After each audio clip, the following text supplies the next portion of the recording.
금요 예배를 다 함께 드리겠습니다. 찬송가 208장 부르시겠습니다.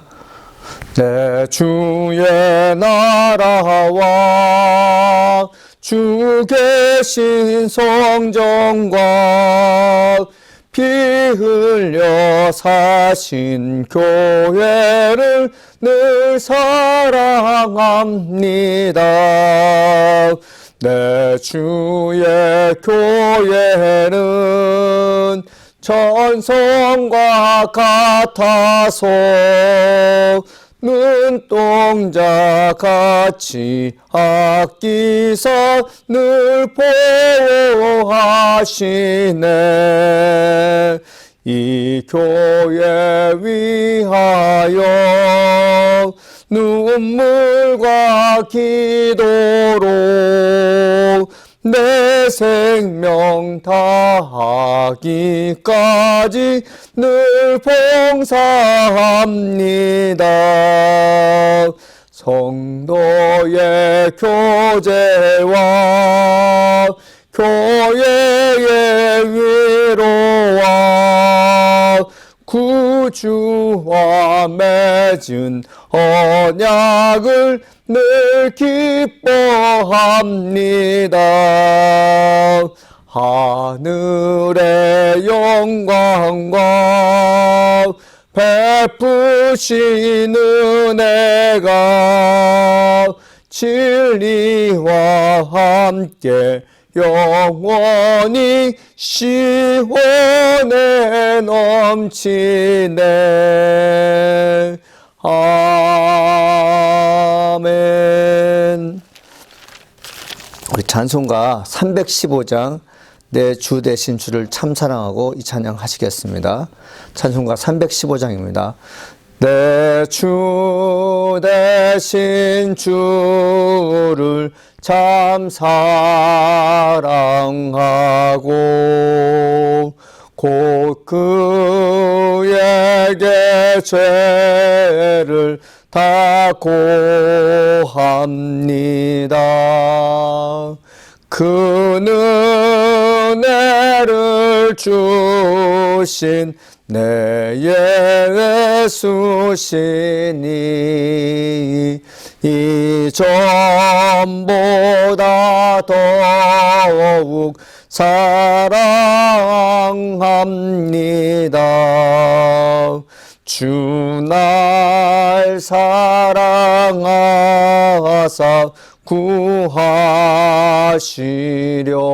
구하시려고 저 십자가 고난 당하셨도다. 그 가시관 쓰으신 내 주 배우니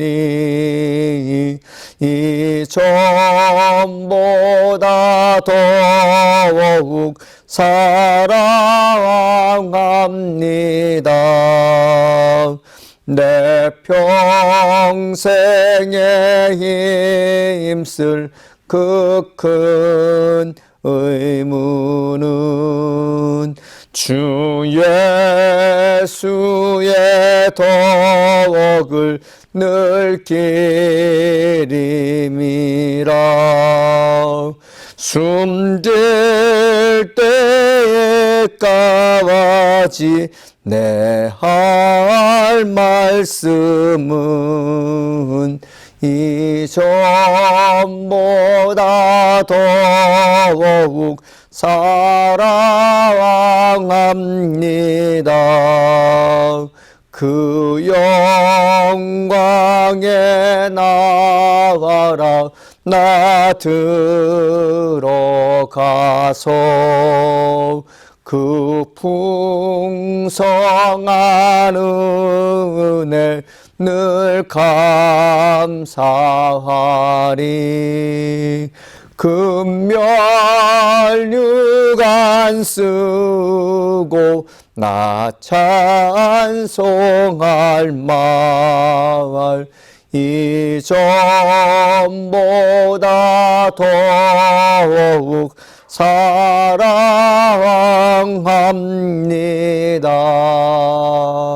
아멘.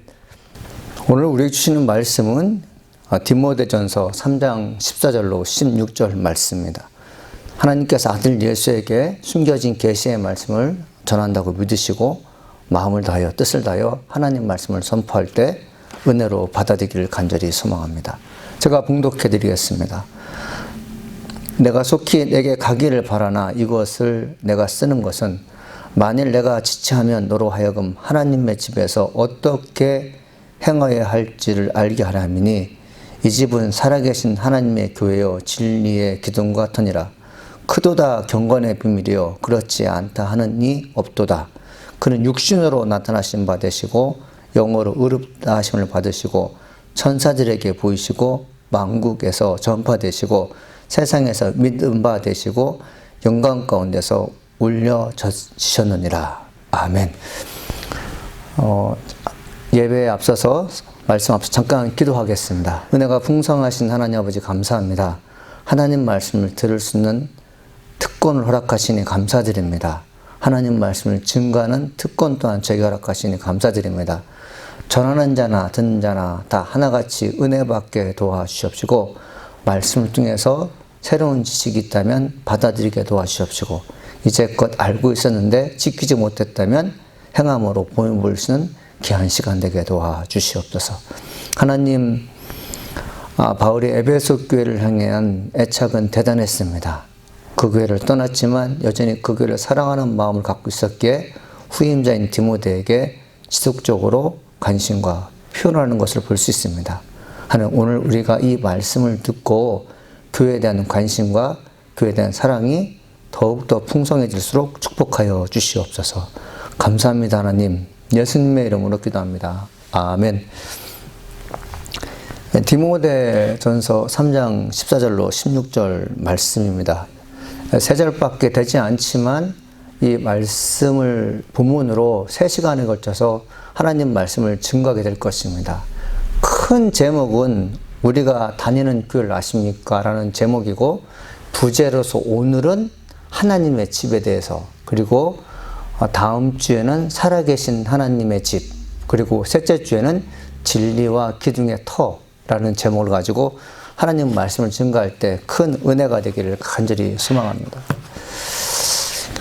사랑하는 성도 여러분, 교회는 어떤 곳일까요? 교회는 누가 세웠을까요? 교회는 무엇을 하는 것일까요?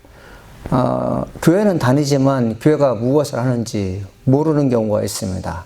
아는 것 같은데 모르는 것 같고 모르는 것 같은데 아는 것이죠. 지식의 유무에 따라서 교회를 다니면 신앙생활 하는데, 교회 생활 하는데 한층 더 기쁨이 있습니다. 우리에게 기쁨은 무엇이죠? 열매 맺는 것이 기쁨이지 않습니까?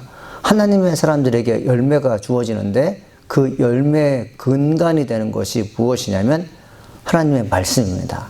교회가 무엇인지 성경을 통해서 제시되는 것을 잘 알게 되면 우리는 교회 생활을 아주 은혜롭게 할 수 있다고 저는 확신합니다. 요리를 잘하는 사람들은 재료가 무엇이 들어가는지 알기 때문에 그렇습니다. 그리고 특별히 요리를 잘하는 사람들은 나만이 갖고 있는 노하우를 알기 때문에 그렇습니다. 이처럼 특별한 요리사가 자기만이 갖고 있는 노하우를 통해서 음식이 만들어질 때 미식가들로부터 혹평을 받는 것처럼 교회 다니는 성도가 하나님의 교회가 무엇을 하는 곳이고 하나님에게는 어떻게 서두는지, 그리고 하나님의 교회 다니는 성도들이 어떻게 해서 교회에 왔는지에 대해서 알게 되면 진정 크리스찬으로서 세상에서 분리되는 것만 아니라 교회를 부흥하게 할 수 있습니다. 여러분, 아무리 강조도 지나치지 않은 진리가 있다면 교회는 하나님의 거룩한 성전입니다. 성전 자체가 주는 진실을 깨닫지 못하면 성전은 사람의 계획으로 세워졌다고 착각할 수 있습니다. 성경을 조밀하게 관찰한 성도라면 성전은 예수 그리스도의 마음을 품는 사람들의 전유물이라는 것을 알 수 있습니다. 성도가 신앙생활하는 동안 내 마음을 지배하는 분이 예수님이라는 확고한 신념이 있으면 교회가 사람의 것이 아니라는 것을 믿게 됩니다. 그리고 증언하게 됩니다. 바울은 에베소 교회를 방문하는 기회가 2번 정도 있었습니다. 14절 초반절에 보니까 내가 속히 내가 가기를 바라나 이것을 내게 쓰는 것은 이렇게 되어 있어요. 속히 가고자 했던 에베소 교회, 과연 어떤 교회였길래 바울이 속히 가고 싶었을까요? 바울은 많은 교회를 개척했습니다. 많은 교회를 개척했는데 특별히 에베소 교회에 대한 애착이 강했습니다. 왜 애착이 강했을까요? 치열한 영적 전투가 있었기 때문에 그래요. 추억이 있었기 때문에 그렇습니다. 여러분, 에베소 지역에는 신상이 엄청나게 큰 것이 있었죠. 5만 명이 들어갈 수 있는 신전이 있었습니다. 그곳에서 온갖 음행과 그리고 아름답지 못한 광경을 보았죠. 그곳에서 하나님의 성전이 세워지죠. 초라한 교회가 세워진 것입니다. 그곳에서 많은 시간 혈투를 벌이며 싸웠던 바울은 에베소 교회가 잘 되기를 원했죠. 바울이 얼마나 에베소 교회를 사랑했던지 자기가 가장 좋아하는, 가장 사랑하는 제자 디모데를 보냈습니다. 일반적으로 목회자가 어느 교회에 부임할 때 좀 부흥되고 그리고 성장의 추이가 완만한 교회가 좋지 않습니까? 그런데 에베소 교회는 참 어려운 교회였습니다. 그 어려운 교회를 누가 가게 했습니까? 가장 사랑하는 제자 디모데에게 보냈죠. 사랑하는 사람에게 가장 힘든 교회를 보냈다는 것은 무슨 의미일까요? 바울이 여전히 사랑하고 있다는 증거가 되겠습니다. 이 터키 서남부에 위치한 에베소 교회는 주변에 6교회가 있었죠. 버가모, 서머나, 필라델피아, 라우디아게 등등의 교회가 있었는데 에베소 교회가 처음 만들어졌고 그 6교회가 이제 차례로 만들어지게 됩니다. 에베소 교회는 바로 6교회 어머니 교회였죠. 이 어머니 교회가 되는, 이 모태가 된 교회에서 사도 바울이 목회할 때 그는 참으로 어려웠지만 교회를 사랑했습니다. 바울은 지금 어떤 고백을 하고 있냐면 내가 속히 내게 가기를 원했다고 되어 있어요. 믿는 사람들은 어떤 사람일까요? 예수님을 마음에 모신 사람은 어떤 사람일까요? 교회에 오고 싶어 합니다. 교회에 속히 오고 싶어 합니다. 제가 예수님을 믿기 시작한 그 어린 시절에는 교회 가는 것이 참 즐거웠습니다. 학교를 가려면 교회를 들려서 가는 것이 아니었어요. 교회를 거쳐서 가는 것이 아니라 교회를 갔다가 집에 들려서 학교를 가는 것이었죠. 그러니까 저희 집에서 교회는 약 800m가 떨어져 있는데 800m 떨어진 교회를 갔다가 집에 오게 되면 1.6km가 되는 것입니다. 1600m가 되는 거죠. 그리고 난 다음에 집에서 학교까지 거리는 약 2.5km였습니다. 여러분, 그 어린 나이에 교회를 왜 방문했을까요? 교회가 좋았기 때문이었습니다. 교회가 사랑스럽기 때문이었습니다. 여러분, 교회가 사랑스럽다는 것은 교회 건물을 사랑하는 것일까요? 물론 이것도 틀린 말씀이 아니지만 교회가 사랑스럽다는 것은 교회 내에 정을 주고 정을 받는 사람이 있기 때문에 그렇습니다. 사랑 주면 사랑 아는 사람이 있기 때문에 그래요. 사랑을 베푸는 사람이 있기 때문에 그렇습니다. 사랑 가득한 교회에는 속히 가고 싶어요. 저나 말씀 듣는 여러분들이 하나님의 교회에 속히 가고 싶어하는 교회를 만들기 위해서 애를 써야 되는데 교회를 속히 가고 싶어하는 원인 중에 대표적인 것이 사랑하는 마음이 있어야 됩니다. 하나님께서 예수를 통해서 사도 요한에게 에베소 교회를 책망한 것이 무엇입니까? 첫사랑을 잃어버렸다는 거죠. 사도 바울이 그 교회를 방문하고 싶었던 것은 무슨 목적이 있습니까? 사랑이기 때문에 그래요. 여전히 사랑하고 싶은 교회이기 때문에 속히 가고 싶은 거죠. 에베소 교회는 그만큼 사랑이 넘치는 교회였어요. 그래서 속히 가보는 것이었죠. 오늘 말씀을 통해 사랑을 주는 교회는 어떻게 만들어지는지 세심하게 제시하고 있기에 흥미가 있습니다. 바울은 디모데에게 재차 방문하지 못할 수 있게 제자가 어떻게 행하여야 할지를 알려주겠다고 합니다. 3장 15절 이렇게 써 있어요. 만일 내가 지체하면 너로 하여금 하나님의 집에서 어떻게 행하여야 할지를 알게 하려 함이라. 이렇게 되어 있습니다. 어떻게 행하여야 할지를 모르면 공동체를 혼돈에 가둬두게 됩니다. 직분자는 처신을 잘해야 됩니다. 이 처신이란 사전적 용어로 세상을 살아가는데 가져야 할 몸가짐이나 행동입니다. 영어로 behavior oneself, conduct이라는 뜻인데, 여러분 처신은 남의 지시를 받지 않고 스스로 알아서 하는 것입니다. 처신을 잘한다는 것은 무엇입니까? 어른으로서, 책임자로서 알아서 하는 것이죠. 나이가 먹었음에도 불구하고 일일이 참견해서 이것 해라 저것 해라, 여러분 그런 사람들은 몸만 걷지 아이입니다. 성인 아이죠. 근데 하나님의 사람들은 어떤 사람들입니까? 교회에서 모인 사람들 중에 특별히 목회자, 직분자는 어떤 사람입니까? 처신을 잘하는 사람들입니다. 스스로 잘하는 사람이에요. 누가 뭐라고 하지 않아도 내가 할 일이 무엇인지 잘 아는 사람이 바로 하나님의 사람이 되겠습니다. 그런 분들이 교회에 많아지면 많아질수록 교회는 부흥되는 것이고 교회는 사랑의 공동체가 됩니다. 만일 교회 내에 스스로 알아서 하는 것을 모르게 되면 참으로 교회는 어렵습니다. 소수의 사람만이 교회를 하게 되죠. 여러분 교회에 오게 되면 성도들은 무엇을 해야 될지 알아야 됩니다.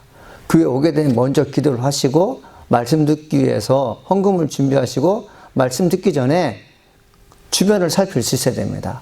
화장실에 쓰레기가 있는지, 그리고 교회 주변에 뭐랄까요, 그 예배를 방해하는 요소가 있는지 살피는 것이죠.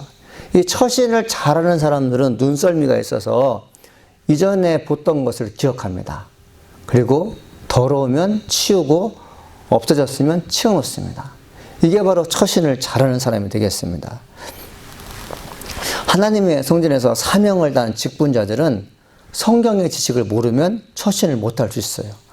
바울은 목회 경험이 거의 없는 디모데에게 처신을 잘하라고 당부하고 있습니다. 조목조목 어떻게 하는 것이 처신을 잘하는지 조언과 충고를 아끼지 않는 바울의 모습을 보게 됩니다. 디모데는 지금 교회를 담임하고 있는데 처신을 아주 잘해야 합니다.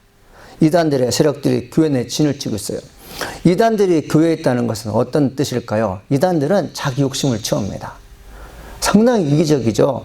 교회가 무너지건 성도들이 아파하건 성도들이 지옥으로 향하건 그거 상관없습니다. 내 이익을 채우면 그것으로 끝납니다. 자기 욕심을 채우는 자들을 향해서 복음을 증거하고 그들이 틀렸다고 얘기해 주려면 어려운 것이겠죠. 교회 내 의견이 분분해도 교회가 흩어지거나 교회가 상당히 우울해지는데, 교회 내 이단들의 세력이 와서 교회를 매우 어지럽게 한다면 디모데의 목회는 힘든 것이죠. 그래서 바울은 디모데에게 너가 어떻게 하면 말씀을 잘 증거할 수 있는지, 어떻게 하면 교회의 질서를 잡을 수 있는지 조목조목 알려주고 있는 것입니다. 바울은 하나님의 집이라고 교회를 칭하고 있어요. 교회를 뭐라고요? 하나님의 집이라고 칭하고 있습니다. 집이라는 의미가 몇 가지 있습니다. 첫째는 사람이 모여 살 수 있도록 만들어진 건물입니다.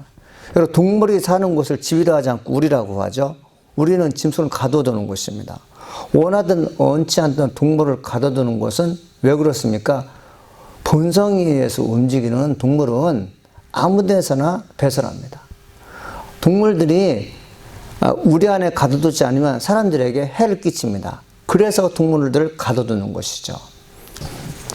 그런데 사람을 집에 가둬둔다는 말은 하지 않습니다. 사람들이 모여 사는 집에는 짐승이 있는 곳이 아니라 가족이 있죠. 사람들이 모였는데 그 사람들은 하나같이 인격이 있어요. 하나같이 지성이 있습니다. 하나같이 신들과 이야기할 수 있는 가능성이 있어요. 그러니까 전체적으로 얘기하면 인격체들이 모인 것이죠. 인격, 퍼스널리티라고 하고 캐릭터스티라고 하는 그 인격이 모인 것이 바로 가족입니다. 이 가족 구성원들이 인격이 있기 때문에 처신을 잘합니다. 가족 내에는 규율이라는 게 있어요. 해야 할 일과 하지 말아야 할 것을 엄격하게 제시합니다. 규율이 없으면 가족은 무너지게 돼 있어요. 이처럼 하나님의 집이라고 하는 교회 공동체, 즉 하나님의 집에 모인 예수 믿는 사람들에게는 뭐가 있을까요? 똑같이 인성이 있고 영성이 있습니다. 똑같아요. 또 어떤 면에서 다르냐면 하나님을 아는 것에 대해서 다른 점이 있어요. 세상에 속한 사람들이 사는 집에는 예수님을 아는 분이 있고 예수님을 모르는 분이 있지만 교회 내에서 하나님의 집에 속한 성도들은 하나님에 대해서 잘 알아야 됩니다. 우리 집에 아버지의 이름이 무엇이고 아버지의 생일이 언제이고 아버지가 무엇을 좋아하시고 아버지가 어느 때 화를 내시고 아버지가 어느 때 기분이 좋으시고 아버지가 어느 때 열정을 다하시고 아버지가 어느 때 땀을 흘리더라. 아버지께서 어떤 것을 특별히 사랑하신다는 거 아는 것처럼 하나님의 성전을 일삼아 다니는 성도들은 하나님이 좋아하시는 그 모든 것에 대해서 알려고 애를 써야 됩니다. 성도는 하나님의 가족, 하나님의 구성원이 되었다는 것이죠. 그런데 하나님의 가족이 되는 조건은 무엇일까요? 갈라디아서 3장 26절에 이렇게 써 있습니다. 너희가 다 믿음으로 말미암아 그리스도 예수 안에서 하나님의 아들이 되었으니라고 되어 있어요. 하나님의 아들이 되는 거 예수를 믿을 때 가능한 것이죠. 그러니까 예수를 믿을 때 하나님의 아들이 되는데 이제 하나님의 집에 예수님 때문에 한 가족이 된 것이죠. 한 가족이 되었을 때 여러분 우리는 누구를 바라봐야 되냐면 예수님을 바라봐야 됩니다. 아들은 아버지를 잘 알아요. 근데 우리는 양자라고요. 죄인이었는데 예수님께서 십자가에 못 박혀 돌아가심으로 말미암아 그 십자가의 사건을 믿어 의심하지 않는 사람들을 하나님께서 양자로 세워주셨죠. 양자는 아버지의 마음을 모릅니다. 즉 하나님을 몰라요. 우리같이 속세에 살다가 하나님 믿는 사람들은 아버지가 누구인지 몰라요. 그러나 아버지를 가장 잘 아는 분이 예수예요. 그래서 예수가 어떻게 행동을 하는지 그것을 보고 그대로 따라가면 하나님 아버지께서 좋아하시게 되어 있습니다. 그래서 교회는 하나님 아버지를 모시고 인정하고 받아들이는 현장입니다. 누가 이 일을 가장 잘할까요? 예수님이 잘하시는 거죠. 예수님이 어떻게 사역을 잘하셨는지를 알려고 하면 성경 말씀을 무던히 읽어야 됩니다. 예수님이 어떤 일을 하셨지? 예수님은 하나님 앞에 어떤 존재였지? 하나님은 아들을 얼마나 사랑하셨지? 아들을 사랑하시는 그 하나님의 은혜에 대한 보답으로 아들은 무엇을 했지? 궁금해야 돼요. 그것을 알기 시작하면 하나님 우리에게 능력을 주시는데 예수님처럼 살 수 있도록 도와주는 것이죠. 예수를 통해 하나님의 자녀가 되겠다는 고백을 하는 성들이 모인 곳이 바로 교회입니다. 세상 사람들이 사는 건물 안의 가족들은 육신의 아버지의 후손들로서 혈연, 언어, 문화가 거의 같을 수 있어요. 그러나 교회는 하나님의 집인데 하나님의 집에 모인 사람들은 문화가 다릅니다. 생활 환경이 달라요. 타고난 본성도 달라요. 고향도 다릅니다. 성향도 다릅니다. 여러분, 그렇기 때문에 교회는 갈등이 있을 수 있어요. 한 가족 내에 한 아버지로부터 태어난 그 형제 자매들도 갈등이 있고 서로 간에 싸움이 일어나고 서로 간에 사랑하지 못하는 그런 불미스러운 일이 있는 것처럼 교회 내에서도 똑같은 일이 벌어지는 것이죠. 그렇다면 하나님의 성전은 거룩한 곳이라고 제가 서두에 말씀드렸는데 이 거룩한 성전에서 하나님의 사람으로서 살려면 어떻게 살아야 되는가? 거룩하다는 것은 일체 깨끗하다는 것이죠. 불순함이 없어요. 남을 욕하거나 모욕하는 것이 없다는 것이지 않습니까? 이것이 어떻게 가능한 것이죠? 은혜로운 가족, 이 본되는 가족들이 모여있는 곳에는 뚜렷한 특징이 있습니다. 그것은 무엇일까요? 강한 자는 약자를 돕습니다. 강한 자는 약자를 돕는 일에 당연한 책임감을 갖고 있어요. 이것이 마땅하다고 여깁니다. 신뢰가 형성되어서는 약속을 어긴 일이 거의 없습니다. 이해할 수 있고 양보할 수 있고 용납할 수 있습니다. 이런 것들을 정리하면 서로의 짐의 무게를 알고서는 가벼운 짐은 스스로 들게 하고 무거운 짐은 들어줍니다. 이게 교회예요. 그러면 교회는 싸울 수가 없어요. 갈라디아서 6장 2절에 너희가 서로 짐을 서로 지라 그리하여 그리스도의 법을 성취하라. 그리스도의 법을 성취하는 것이 무엇이라고요? 서로의 짐을 지는 것입니다. 그리스도의 법은 무엇입니까? 요한복음 13장 34절에 새 계명을 너희에게 주노니 서로 사랑하라. 내가 너희를 사랑한 것 같이 너희도 서로 사랑하라. 서로 사랑하는 것이 그리스도의 법을 성취하는 것이죠. 그리스도의 법을 성취하는 것이 어떤 것입니까? 하나님의 집에 있는 성도들이 할 일이에요. 법을 어기는 것은 쉽습니다. 법을 지키는 것은 어렵습니다. 법을 어기면 그에 대한 엄벌이 따르지만 법을 지키면 자유함이 있습니다. 자유함을 얻는 동시에 마땅히 누려야 할 보상이 주어져요. 우리는 한순간에 법을 지키는 것이 어렵다 해서 무시하고 그것을 어기는 경향이 있는데 결과는 어떻습니까? 어려운 일이 펼쳐지죠. 마귀는 우리에게 찾아와서 법을 어기게 되면 너희들이 순탄치 못한 삶을 살 것이라는 것을 잊어버리게 만들어요. 그러나 하나님의 영이 우리 안에 거하게 되면 너희가 하나님의 법에 사는 것이 지금 당장 힘들지만 하나님께서 너희에게 영광의 풍성한 것으로 하늘의 각종 좋은 은사들을 주실 거라고 말씀하세요.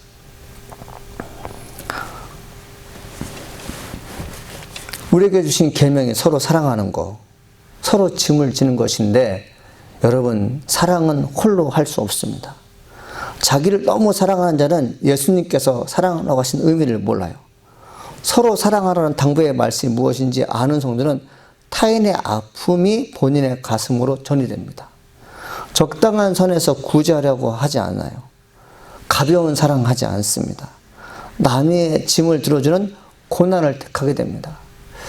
여러분, 교회 하나님의 성도로서 교회를 돌보는 일에 마음을 쓰십시오. 이것이 하나님께서 여러분에게 명령하신 거예요. 예수님께서 우리에게 부탁하신 것이 무엇입니까? 하나님의 성전을 향해서 마음을 다하여 뜻을 다하여 봉사하기를 원해요. 하나님께서 여러분에게 직분을 주신 것은 봉사하려 하기 위해서 직분을 주셨어요. 목회자의 사명이 무엇이냐면 성도를 잘 양육해서 교회에서 훌륭한 일꾼으로 만드는 것입니다. 훌륭한 일꾼이 되기 싫어서 하나님 말씀 듣기 싫다면 여러분 그것은 참 어려운 일이겠죠. 저는 여러분들이 하나님 말씀을 통해서 은혜를 받고 교회에서 훌륭한 사역자가 되기를 간절히 소망합니다. 한 사람이 10사람을 사랑하는 것은 가능하다고 하죠. 그러나 10사람이 한 사람을 사랑하는 거 힘들다고 합니다.